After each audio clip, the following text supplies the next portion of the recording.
Hello বন্ধুরা, welcome to my YouTube channel mobile shop online update.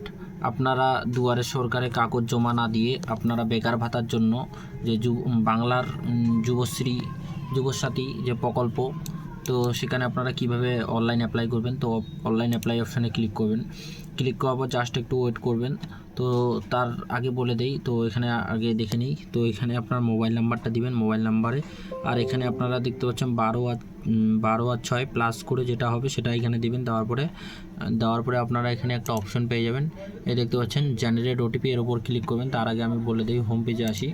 Home পেজে আসার পর আপনাদের সামনে এরকম ইন্টারফেস একটা খুলে যাবে। তো এখানে আপনারা কীভাবে বুঝবেন যে অনলাইন যখন আমরা অ্যাপ্লাই করব কী কী ডকুমেন্ট লাগবে। তো সবার প্রথম আপনারা এখানে দেখতে পাচ্ছেন মাধ্যমিক, ঠিক আছে। এখানে আপনারা দেখে নিন মাধ্যমিকের যে ডকুমেন্ট। তো মাধ্যমিকের যে রেজাল্টটা বা পাসিং সার্টিফিকেট হলে হবে। আর এখানে মাধ্যমিকের সবার প্রথমেই দেখতে পাচ্ছেন মাধ্যমিকের অ্যাডমিট। তারপরে আপনারা এখানে পাসিং সার্টিফিকেট বা রেজাল্টটা হয়ে গেলে হয়ে যাবে। তারপরে আধার কার্ডের জেরক্স কপিটা স্ক্যান করে রাখবেন, এবং এখানে আধার কার্ডের ভোটার কার্ডের জেরক্স কপিটা স্ক্যান করে রাখবেন, এবং ব্যাংক পাসবুক এবং এসসি কার্ড এবং যে অ্যাপ্লিকেশন তার একটা ফটো এবং তার একটা সিগনেচার লাগবে, ঠিক আছে।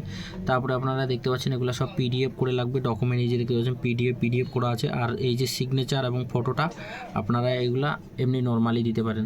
অ্যাপ্লাই অপশানে ক্লিক করবেন। ক্লিক করার পর আপনার সামনে আরেকটা পেজ খুলে যাবে, সেখানে আপনারা কীভাবে অ্যাপ্লাই করবেন। তো অলরেডি সে নিয়ে আমার একটা ভিডিও বানানো আছে, সেটা দেখবেন।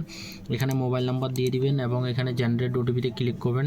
ওটিপিতে ক্লিক করার পর আপনাদের সামনে ইন্টারফেসটা চলে আসবে, সেখান থেকে আপনারা খুব ইজিলি অনলাইনে অ্যাপ্লাই করতে পারবেন।